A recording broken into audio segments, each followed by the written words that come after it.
है और जैसे ही ज़िले राजस्थान पर operation group D code sting operation चलाया गया, पुलिस प्रशासन हरकत में आई और कई अलग अलग टीमों का गठन किया गया है। तो बड़ी खबर आपको बता रहे हैं, पुलिस के गिरफ्त में जल्द ही सौदागर होंगे जिम्मेदार अधिकारियों की तरफ से यह दावा किया गया है। प्रदेश भर में छात्रों और नेताओं की भी प्रतिक्रिया आने लगी है। आप सुन रहे थे इससे पहले प्रताप सिंह खाचरियावास की तरफ से शुभकामनाएं जी मीडिया को दीकर उन्होंने कहा कि कोई भी बख्शा नहीं जाएगा, कार्रवाई जरूर होगी।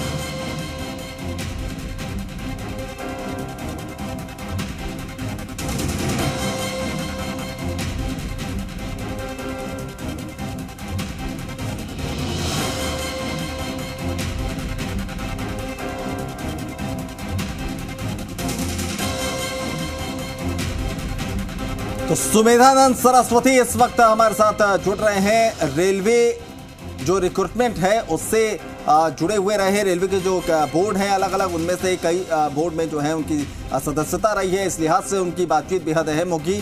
सरस्वती साहब, स्वागत है आपका जी राजस्थान पर। जी धन्यवाद। जिस तरह से आज साल का सबसे बड़ा स्टिंग ऑपरेशन जी मीडिया ने चलाया, हमने पत्रकारिता धर्म का पालन किया, हमने उन तमाम सच्चाइयों को निकालकर सामने रख दिया। क्या कुछ कार्रवाइयों की उम्मीद अब आप कर रहे हैं? किस तरीके से इस खुलासे के बाद पूरे मामले को आप देख रहे हैं? अभी जी मीडिया के माध्यम से, जी न्यूज के माध्यम से मुझे सूचना मिली है जी कि रेलवे में कुछ दलाल लोग सक्रिय हैं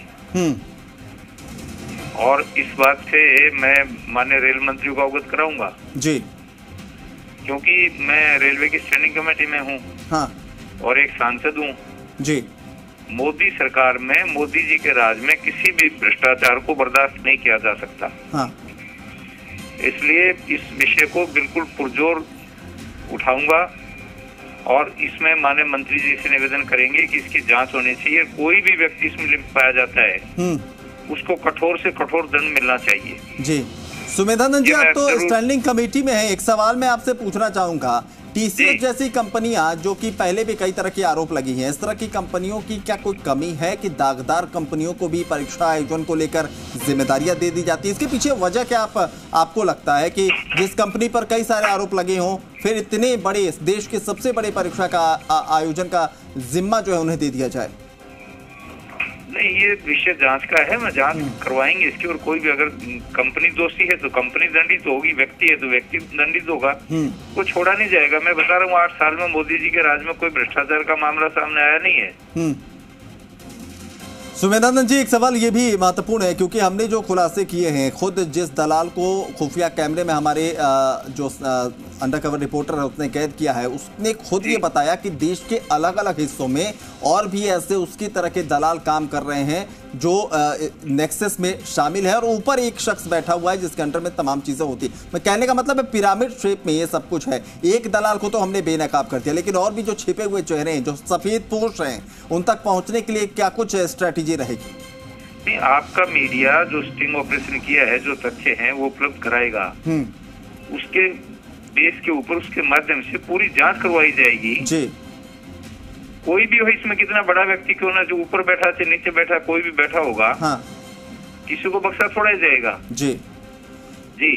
चलिए, बहुत बहुत शुक्रिया इस भरोसे के लिए, क्योंकि 1.25 करोड़ अभ्यर्थियों ने इसमें आवेदन किया और 1.25 करोड़ सपनों का ये सवाल, 1.25 करोड़ उम्मीदों का ये सवाल और 1.25 करोड़ भरोसे का ये सवाल था, जिस पर आपने ये भरोसा दिया है कि कोई भी बख्शा नहीं जाएगा। तो कहीं ना कहीं इस खुलासे के बाद हमने पत्रकारिता धर्म का पालन किया। अब हमारी जिम्मेदारी जहां पर खत्म होती है वहां से इन तमाम सियासतदानों की भूमिका जो है वो शुरू होती है। तो हमने जितनी पारदर्शी तरीके से, जितने निर्भीक तरीके से अपनी इस भूमिका को निभाया है, इसका निर्वहन किया है, अब देखने वाली बात ये होगी, चाहे वो राज्य सरकार हो, केंद्र की सरकार हो, एजेंसियां हो या फिर जो भी जिम्मेदार अधिकारी हो, क्या कुछ उनकी तरफ से कदम उठाए जाते हैं। भरोसा प्रताप सिंह खाचरियावास ने भी दिया है। उन्होंने कहा कि राज्य सरकार किसी को बख्शेगी नहीं और तमाम जो जिम्मेदार हैं वो शिकंजे में लिए जाएंगे और एक एक कलई खोली जाएगी इस पूरे मामले को लेकर। और सुमेधानंद सरस्वती जो कि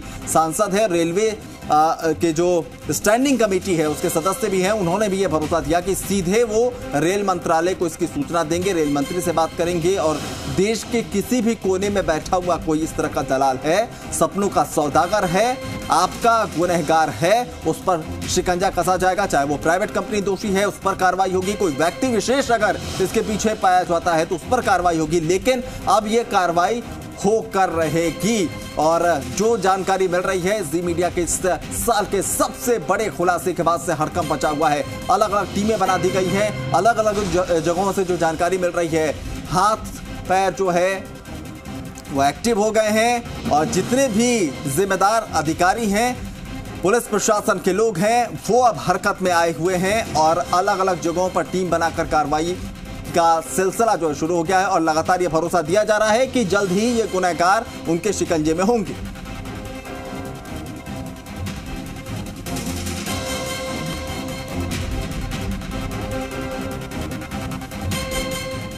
तो सरकारी भर्तियों में धांधली पर जी राजस्थान के बड़े खुलासे, ऑपरेशन ग्रुप डी डिकोड के बाद हर जगह से प्रतिक्रियाएं भी सामने आ रही है। एजुकेशन सिटी कोटा के छात्रों ने कहा कि ऐसे परीक्षाओं में धांधली करने वाले दलालों पर कड़ा शिकंजा कसा जाना चाहिए, इन पर कड़ी कार्रवाई होनी चाहिए क्योंकि इन्हें किसी भी छात्र के भविष्य के साथ में खेलने का कोई अधिकार नहीं है। जो विद्यार्थी सालों से निरंतर एक परीक्षा के लिए, एक सरकारी नौकरी पाने का सपना देखने के लिए तैयारी जी जान से करता है, उसको जब बाद में ये पता लगता है कि उसका सिलेक्शन कुछ नंबरों से नहीं हुआ और फिर उसके बाद उसे ये पता लगता है कि उस परीक्षा में धांधली हुई थी, पेपर लीक हुआ था या किसी ने उसका धोखे से किसी जुगाड़ से सिलेक्शन करवा दिया, तब एक विद्यार्थी पर गहरा सदमा पहुंचता है। कई विद्यार्थी इस पर सुसाइड भी कर लेते हैं। एक नौकरी नहीं होती, एक गरीब वर्ग के लिए, किसी के लिए वो